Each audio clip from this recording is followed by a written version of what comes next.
Lucas 14, de 1 a 14. Certo sábado, entrando Jesus para comer na casa de um fariseu importante, observavam-no atentamente. À frente dele estava um homem doente, com o corpo inchado. Lucas, que era médico, acrescenta que ele sofria de uma doença chamada hidropsia. Estava inchado. Jesus perguntou aos fariseus e aos peritos na lei: é permitido ou não curar no sábado? Mas eles ficaram em silêncio. Assim, tomando o homem pela mão, Jesus o curou e o mandou embora. Então ele lhes perguntou: se um de vocês tiver um filho ou um boi, e este cair num poço no dia de sábado, não irá tirá-lo imediatamente? E eles nada puderam responder. Quando notou como os convidados escolhiam os lugares de honra à mesa, Jesus lhes contou esta parábola: quando alguém o convidar para um banquete de casamento, não ocupe o lugar de honra, pois pode ser que tenha sido convidado alguém de maior honra do que você. Se for assim, aquele que convidou os dois, lhe dirá: dê lugar a este. Então, humilhado, você precisará ocupar o lugar menos importante. Mas quando você for convidado, ocupe o lugar menos importante. De forma que, quando vier aquele que o convidou, diga-lhe: amigo, passe para um lugar mais importante. Então você será honrado na presença de todos os convidados.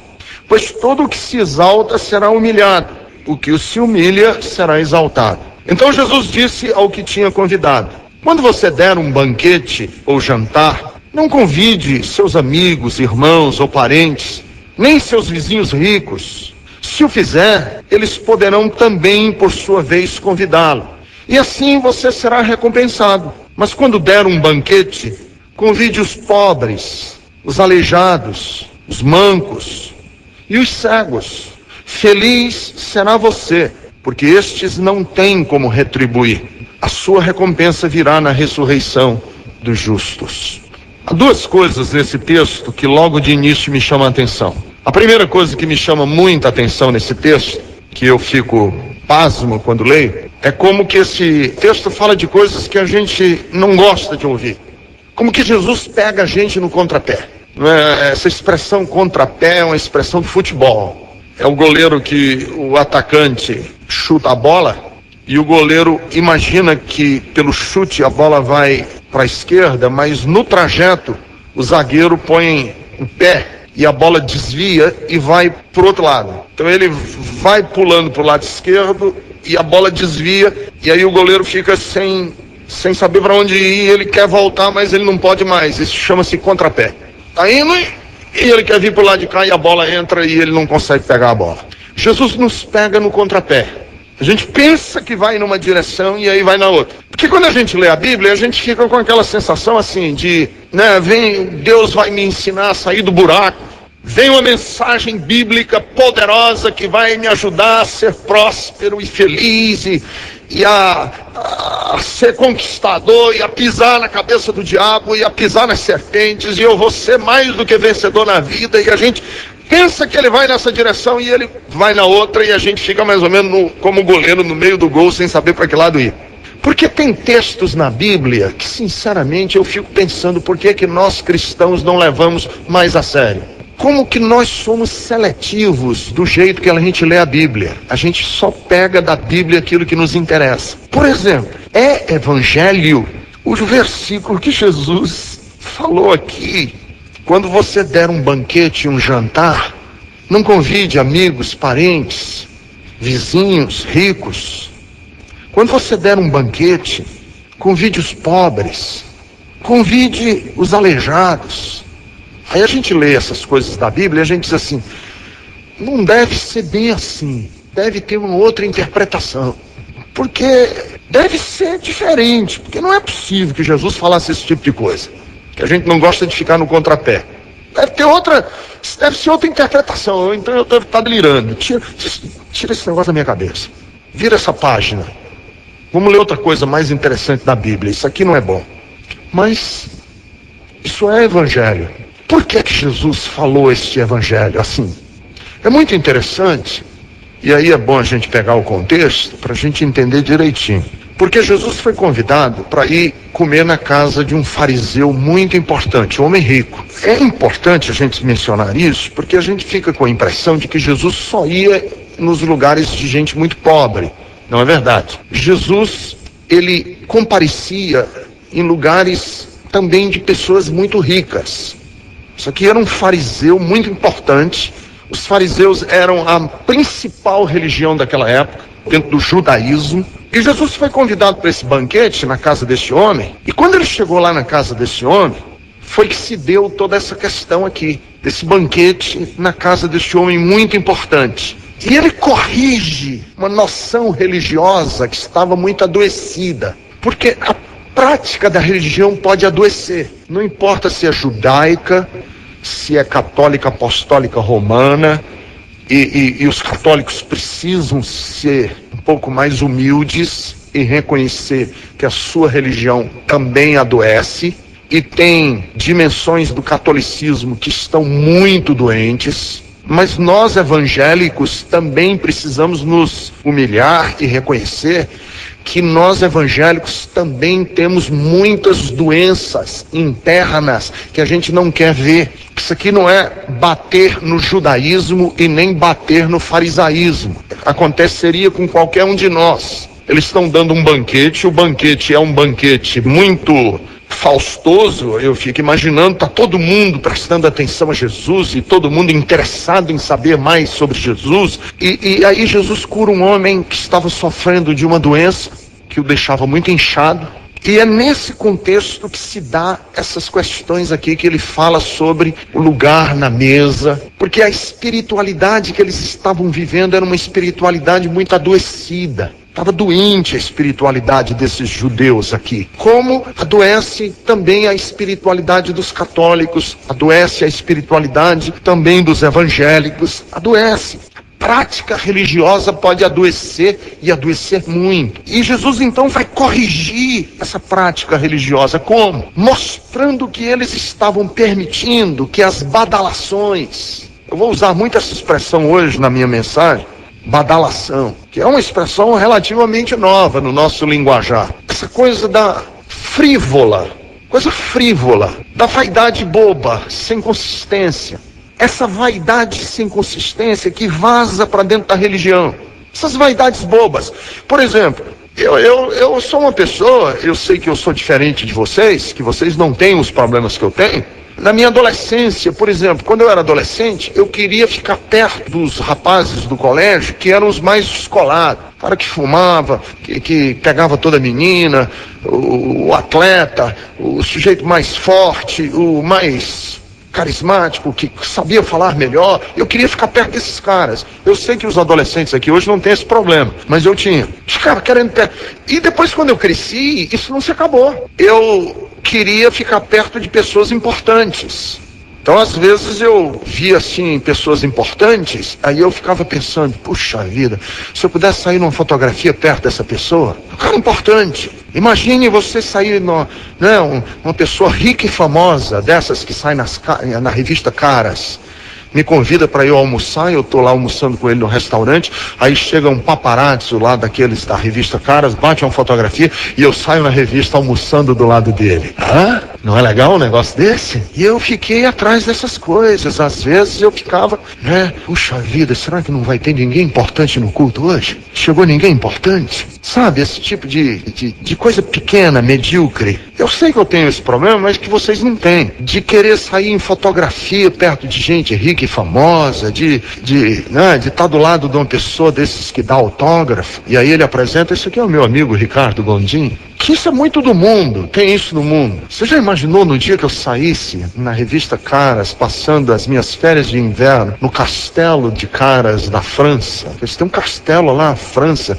convidado, Ricardo Gondim, a sua excelentíssima esposa Silvia Jerusa. E aí eu ia aparecer lá, assim, tomando um banho de sauna, num hobby, numa coisa de... Aí vocês iam se gabar, eu sou da igreja deste cara aí, ó. É possível a gente permitir que esse tipo de coisa vaze para dentro da igreja. Possível, e isso acontece. Essa badalação, não é? Uma igreja que se torna um clube de desfile de moda. Porque aí a mulher diz assim, olha, nós vamos para a igreja onde o Ricardo Gondim está pastoreando, não é qualquer roupa que você pode ir, querida. Aí a mulher diz, tá bem assim? Ele diz, não tá bem. Pois então me dê dinheiro que eu vou comprar essa semana um guarda-roupa para ir para Betesda. Então é possível você criar uma igreja que se alimenta dessas coisas. Você criar uma espiritualidade que se alimenta dessas frivolidades, da badalação, que no reino de Deus isso é oco. Isso é vazio. No reino de Deus isso não tem valor nenhum. No reino de Deus isso não vale nada. É possível que você desenvolva uma espiritualidade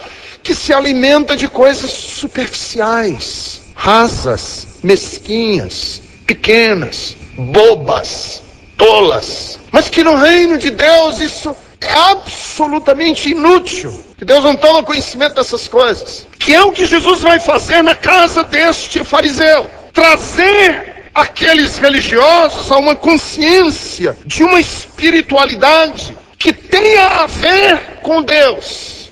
Precisamos de uma espiritualidade que tenha a ver com Deus. E aí ele vai mostrar nesse incidente. Ele vai lá na casa do fariseu, que era isso aí, era uma roda de badalação, de rasga-seda, de tapinhas nos ombros. Louvado seja eu, glória a mim mesmo. Feliz porque você está na minha casa, o outro feliz porque você veio. E eu me sinto honrado com a sua excelentíssima presença. E outro, digníssimo. E tal, parecia político tratando, né? Excelentíssimo, vossa excelência, excelência e tal. Cria um ambiente que não é verdadeiro, que não é honesto. E era essa casa desse fariseu. E aí Jesus vai corrigir. Vamos ver como é que Jesus corrige. Quando ele mostra logo de princípio que a verdadeira espiritualidade só existe quando nós não perdemos a capacidade de notar os desvalidos. A verdadeira espiritualidade só existe quando nós não perdemos a capacidade de notar o doente. Vejam o que acontece. Como é lindo o relato de Lucas. Jesus entra na casa de um fariseu importante para comer. Jesus, nesse momento do ministério de Jesus, ele é o ponto da atenção. E está todo mundo prestando atenção nele. E um querendo chegar perto, e um querendo sentar no melhor lugar, e outro querendo sair na fotografia perto dele. Forma de expressão, que não havia fotografia naquela época. E está todo mundo querendo. E aí, para o que Jesus vê? O que é que Jesus presta atenção? A quem os olhos de Jesus se voltam. Nesse clima de badalação, os olhos de Jesus se voltam para um homem que está doente na festa. Está doente. Lá estava ele, numa festa com todo o requinte, e ele só tem olhar para uma pessoa que está doente. Ele não está encantado com os cristais, e nem com os talheres de prata, e nem com os guardanapos de linho. Ele está com o olhar na direção de um homem doente. Que lindo. Seu olhar é para o menos favorecido. Queridos, se nós criarmos uma instituição religiosa, que essa instituição religiosa serve para valorizar os de nobre nascimento, os de boa cepa, os de pedigree, os que têm contas recheadas, e são eles que recebem os primeiros lugares, as primeiras honras, as coisas. Se nós criarmos uma instituição religiosa que se alimenta disso, ela pode ser poderosa, ela pode ser rica, mas diante de Deus ela será oca, porque diante de Deus nós temos a obrigação de ter o olhar para o necessitado, porque isso que é o reino. E num ambiente como o nosso, eu lhes digo que o olhar de Deus está concentrado no quebrantado de alma. Deus não vê falação fácil. Deus não percebe, nem olha, nem se encanta com os nossos títulos humanos. O olhar de Deus está na direção do quebrado, do quebrantado. E eu quero dizer para você, mulher, que está com a sua autoestima no chão, que ninguém tem valorizado você. Eu quero dizer a você, empresário, que está se sentindo abandonado na vida e que não está indo a lugar nenhum nos seus esforços como profissional. É para você que Deus está hoje com o olhar dele. Não é para o de nobre nascimento e nem é para o rico diante dos olhos do mundo. É para aquele cujo coração é reto e sincero na sua presença. essa capacidade que muitas vezes a religião tira da gente. Muitas vezes a religião tira da gente essa capacidade de perceber, de olhar. A religião, ela é um fim em si mesma. Ela existe por causa dela. Ela se perpetua em si mesma. E aí Jesus diz, não, vocês não se reúnem para badalação, vocês não se reúnem para jogar confete um no outro, vocês não se reúnem para rasgar seda um contra o outro, vocês se reúnem para perceberem a dor alheia, para serem sensíveis à necessidade de um homem. Porque lá estava um homem nesse ambiente que estava doente. Veja a disparidade. O homem estava inchado, ele estava com hidropsia, ele estava inchado, corpo todo entumecido. E as pessoas não estavam preocupadas com ele, as pessoas estavam preocupadas quem que ia pegar o primeiro lugar, quem que ia não sei o quê, quem que ia não sei o quê, quem que não ia não sei o quê, entenderam? Essa capacidade de ver o outro e perceber no outro a beleza do outro. Ver no meio de um ambiente de luzes, beleza em pessoas aparentemente feias, desvalidas, mal queridas, mal amadas. Essa capacidade é que o reino de Deus traz para nós. Eu me lembro muito de um filme que eu assisti que me tocou muito, eu já até falei em mensagens minhas aqui. Essa capacidade de ver beleza onde ninguém vê, que foi o filme que eu assisti do Homem-Elefante. Uma história verídica, verdadeira. No século XVIII, quando a medicina ainda era bem mais primitiva, um homem na Europa tinha uma deformidade física horrível. A testa dele era muito comprida, tinha um nariz deformado, que era uma caricatura mal feita de um elefante. Era um ser humano, um homem, mas o rosto dele era tão deformado, tão horrível, tão horroroso, que ele foi vendido para um circo e colocaram ele dentro de uma jaula, um ser humano, dentro de uma jaula, e levavam ele de um lado para o outro. E aí as pessoas pagavam para verem a deformidade física e se horrorizarem com aquele homem. E aí o circo ia para a cidade e tal, e a pessoa pagava e ele ficava lá dentro daquela jaula. Um dia um médico comprou o bilhete, foi e viu aquela deformidade horrorosa, o homem totalmente destruído, né, na sua estética. E o médico se interessou, porque ele nunca tinha visto uma deformação física tão horrorosa. E ele pediu ao diretor do circo se ele podia ter uma conversa, levar esse homem, examinar esse homem. E o diretor do circo deixou, ele levou o homem para casa. E ficou 2, 3, 4 dias lá com o homem, tratando e cuidando e estudando a deformação dele. Com medo até, o próprio médico tinha medo. E um dia o médico tinha deixado ele dentro do quarto. Quando ele volta, ele estava escrevendo poesia. O Homem-Elefante estava escrevendo poesia, textos lindíssimos. E a história do filme é essa, que por detrás daquela monstruosidade havia um ser humano lindo, que precisava ser amado, que tinha sede de amor como você e eu temos. Que aquele monstro era na verdade um ser humano com beleza como o seu filho e a sua filha, tão bonitinhos que são. Essa é a história do filme. E esta é a mensagem do Evangelho. Jesus está numa festa, a festa é a badalação, mas o olhar de Jesus vai na direção de quem ninguém estava prestando atenção. É para lá que Jesus olha, de que ninguém estava prestando atenção. E que esta é a mensagem, em última análise, da nossa salvação, minha e sua. Porque no capítulo 25 do Evangelho de Mateus, Jesus diz que um dia ele estava com fome e nós demos a ele de comer. Um dia ele estava com sede e nós demos de beber. Um dia ele estava nu e nós demos a ele de vestir. Um dia ele estava preso e nós fomos visitá-lo. E nós vamos dizer naquele dia, Senhor, quando que tu fizeste? Quando foi? Quando você viu no nu, no esfomeado, no presidiário, quando você viu a imagem de Deus, porque Jesus é que diz, eu estava com fome e tu me deste de comer. Você conseguiu ver que esta era a beleza de Cristo, que ele conseguia ver beleza nas prostitutas. Prostituta serve para quê? Pra gente jogar pedra, não é? A Geni do Chico Buarque. Para que serve prostituta? Para jogar pedra. Mas Jesus via nas prostitutas uma beleza que ninguém via. E ele amava, investia, aceitava o perfume delas, quando quebrava o perfume sobre ele. Porque ele tinha essa capacidade de ver beleza onde ninguém vê. Este é o Evangelho. É isso que nós estamos aqui. Nós estamos aqui para aprendermos a ver a imagem de Deus em quem ninguém consegue ver. Que é também um dos personagens da Bíblia que eu sou mais encantado. Um dos personagens da Bíblia que eu sou maravilhado com a história desse homem. É o ladrão da cruz. Eu gosto muito de ler e de meditar no ladrão da cruz, que a Igreja Católica chama de bom ladrão, que na verdade ele não era bom, né? Senão ele não estava lá. E que a própria tradição católica diz que ele se chamava de Dimas, era o nome dele. Mas eu gosto muito dele, do Dimas. Sabe por quê? Porque Dimas foi sentenciado no mesmo dia que Jesus,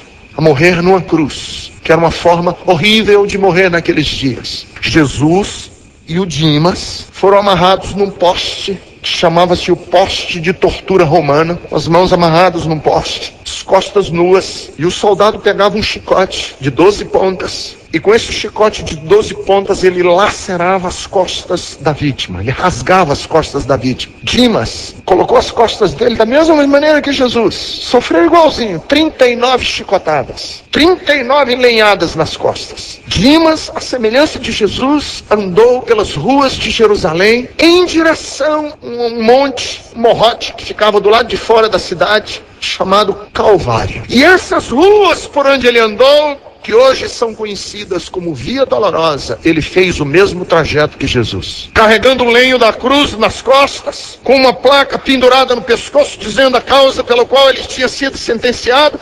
Ele foi até esse monte que se chamava Calvário, porque o monte, no final da tarde, quando o sol se punha, tinha a silhueta de uma caveira e ficava do lado do monturo de lixo da cidade. Por isso se chamava Calvário, porque Calvário significa caveira. Dimas viu, presenciou, sentiu cada bofetada que deram no rosto de Jesus. Porque à medida que ele ia andando pela Via Dolorosa, as pessoas esbofeteavam a cara dele. E todo mundo sabe que qualquer murro no rosto, os hematomas crescem rapidamente. O rosto dele foi deformando, e ele foi sendo deformado, as costas rasgadas e o rosto deformado, uma coroa de espinho na cabeça foi afundada, e o sangue se misturava com o cuspe das pessoas que cuspiam nele, e com a poeira, e com o suor, e o rosto inchado, e os hematomas, e o olho fechado, e o rosto de Jesus foi ficando o rosto parecido com o do homem-elefante, deformado, um monstro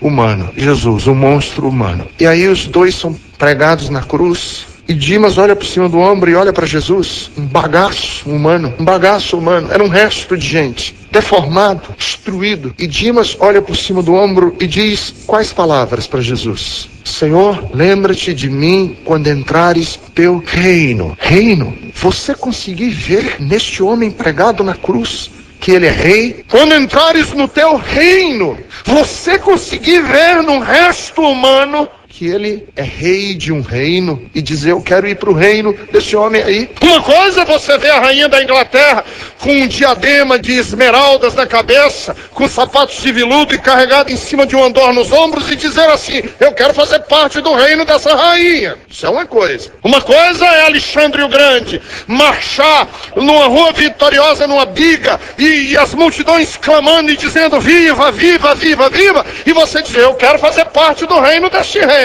Uma coisa é César entrar em Roma, a cidade de mármore, e passar debaixo do arco do triunfo, e as multidões gritarem dizendo, Ave César, Ave César, Ave César. E você está na arquibancada e dizer, eu quero fazer parte do rei desse rei aí. Eu quero ir para lá. Outra coisa é você ver um homem pregado numa cruz, esbagaçado, com o rosto deformado, e dizer assim, eu quero fazer parte do reino deste homem. Por isso, tem gente que me pergunta, pastor, fulano de tal foi pro céu? Beltrano foi pro céu? Eu não sei, mas eu tenho certeza absoluta de um cara que está no céu. Tem um cara que eu tenho certeza absoluta que está lá. É Dimas, porque Jesus disse para ele, hoje mesmo estarás comigo no paraíso. Porque ele tinha essa capacidade que nós muitas vezes perdemos. Deixa eu mostrar a segunda coisa muito interessante aqui desse ambiente, que a verdadeira espiritualidade só existe quando se prioriza a vida acima das normas e dos preceitos humanos. Porque além de Jesus perceber aquele homem, ele desmantelou o esquema do sábado, desmantelou, porque ele cura no sábado, ele viola a lei religiosa, ele vai contra a tradição religiosa, ele desmantela muda o esquema, porque ali estava precisando de cura, um homem. E se aquele homem está precisando de cura, mas a lei religiosa não permite, joga fora a lei religiosa, não vamos alcançar o homem. A lei religiosa não permite, então deixa a lei religiosa de lado, vamos alcançar essa vida. Irmãos, Jesus desmantela uma religiosidade que vive para lustrar os seus mecanismos religiosos. Isso pode, isso não pode, isso deve, isso não deve. Esse debate é pequeno. Simples de entendermos. Tudo o que fizermos que valorizar a vida é aceito por Deus. Tudo o que fizermos que valorize a vida é aceito por Deus. Vamos romper com os costumes religiosos, desde que favoreça a vida. Favoreça a vida. Vamos abrir mão de preceitos que favoreça a vida. Vamos deixar coisas de lado que são próprias da religião, desde que valorize a vida. Porque é para ela, é para alcançar este homem. Jesus usa a seguinte lógica: que qual de vocês, que você tivesse um filho, e aí tem um outro trecho da Bíblia que diz que era um jumento, um boi, este cair no poço no dia de sábado, você não tira? Qual é a grande missão do Evangelho, querido? A grande missão do Evangelho é a vida. É tirar pessoas, homens e mulheres, do poço onde eles estão atolados. Você atolou na vida, pois a grande mensagem nossa é tirar você desse atoleiro. Nós não estamos aqui para estudarmos os meandros da teologia e mostrarmos para A, B ou C que nós estamos certos e eles estão errados. Nós estamos aqui para resgatar a sua casa, para resgatar a sua família, para resgatar a sua vida, para que você viva. Eu não estou aqui para pregar um céu e ensinar você a empurrar a vida com a barriga até chegar o dia que você vai para o céu. Não é isso. É que você comece a viver hoje. O grande objetivo do Evangelho é esse. Você possa viver hoje. E aí tem uma terceira coisa muito interessante no texto que Jesus mostra. É que a verdadeira espiritualidade não precisa de espalhafatos ou de se evidenciar por vaidades humanas. Verdadeira espiritualidade não é a busca de espalhafatos. E o que é que está aqui espalhafatoso? É que todo mundo estava querendo o primeiro lugar, o lugar de honra, de destaque. É a religião em que todo mundo quer o primeiro lugar. Não é o primeiro lugar porque você está sentado aqui na primeira fileira da Bethesda e diz: eu não posso mais sentar no primeiro banco da Bethesda. Não é isso. É essa busca de estar sempre em evidência, de querer ser o melhor, de usar a religião para sua autopromoção. Quer dizer, um fariseu deu uma festa, mas a festa que ele deu, o banquete, visava o quê? Qual era a função desse banquete? A função desse banquete era promover as vaidades humanas. Então ficou uma briga entre eles de quem pegava o primeiro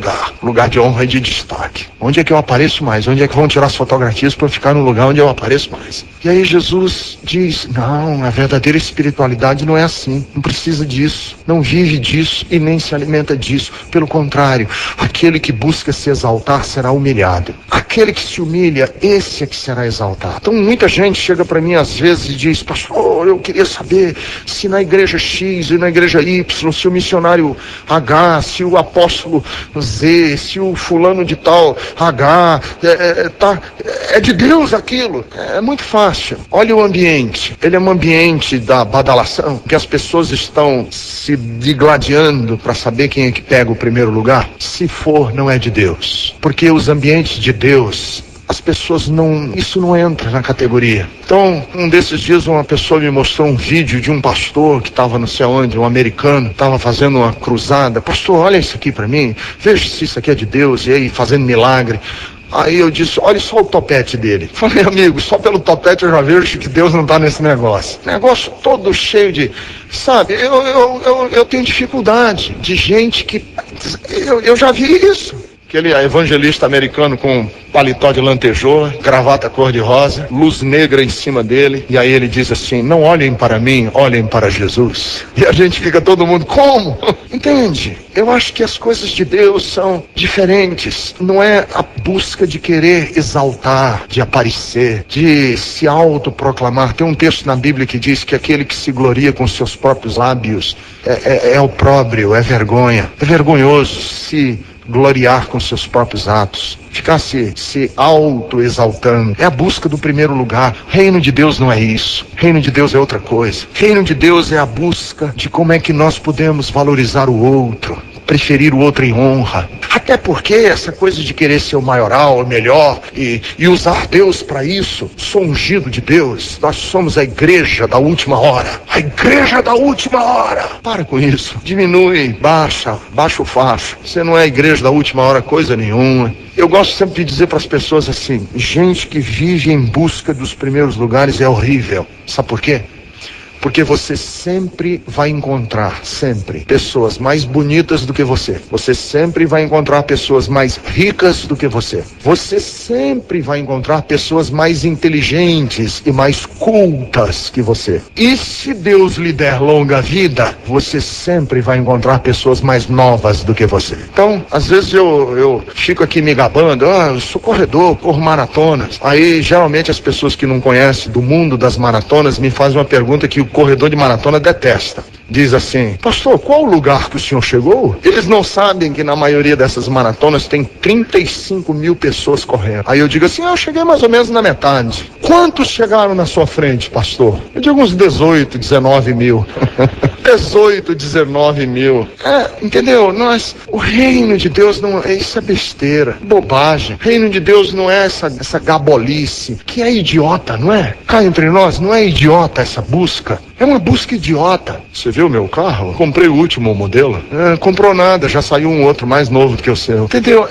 O reino de Deus não é isso. É os primeiros lugares. Eu estou na frente. Eu tenho uma revelação última. Eu sou o ungido de Deus.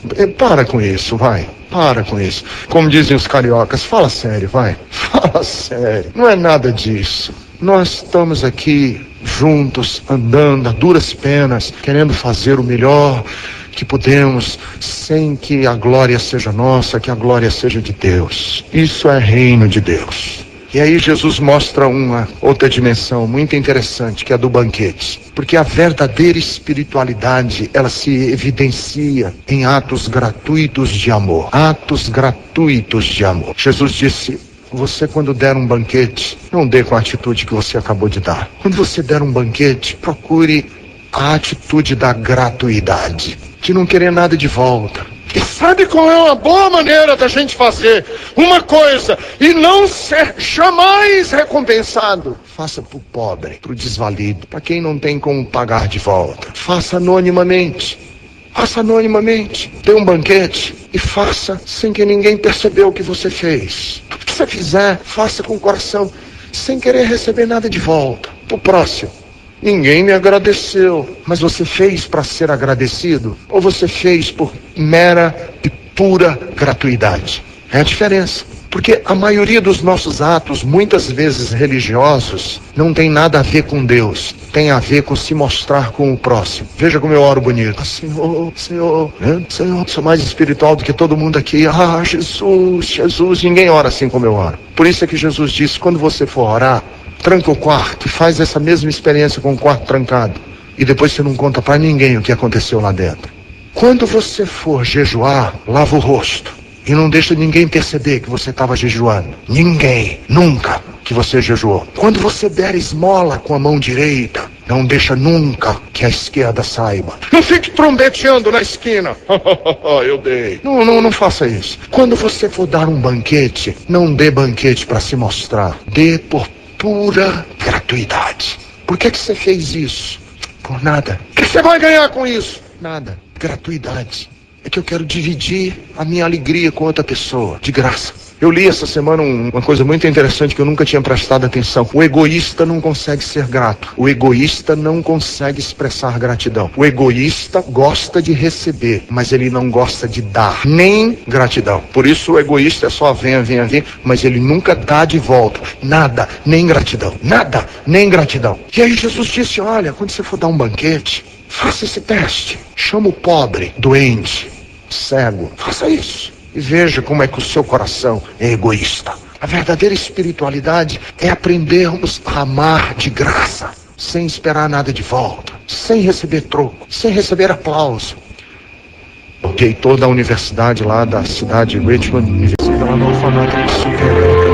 Tinha 2 moleques da FEBEM de São Paulo. Um deles com 11 anos de idade, que já tinha 2 crimes nas costas. 11 anos de idade, já tinha matado. E ele me apresentou o menino, já estava com 16 anos, falando inglês fluentemente. Eu me sentei na mesa com o senhor. O reino de Deus é essa festa em que são chamados os desvalidos, os esquecidos. Por isso é que eu fui chamado. Deus me chamou, porque eu era um pecador condenado para o inferno. Ninguém ia me querer, perdido, sem salvação, sem esperança. Deus disse: eu quero ele. Não é pela cor dos seus olhos e nem pela sua conta bancária, é porque você é um perdido, você é um cego, surdo, você é um paralítico que ninguém quer, mas Deus quer você. Deus ama você e ama você. E o reino de Deus é essa busca de aprendermos a amar com gratuidade, como Deus ama, aprendermos a ser bons como Deus é bom.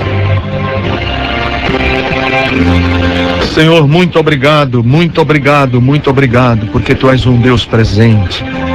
Tu és um Deus que visita os Teus filhos com bondade até 1000 gerações.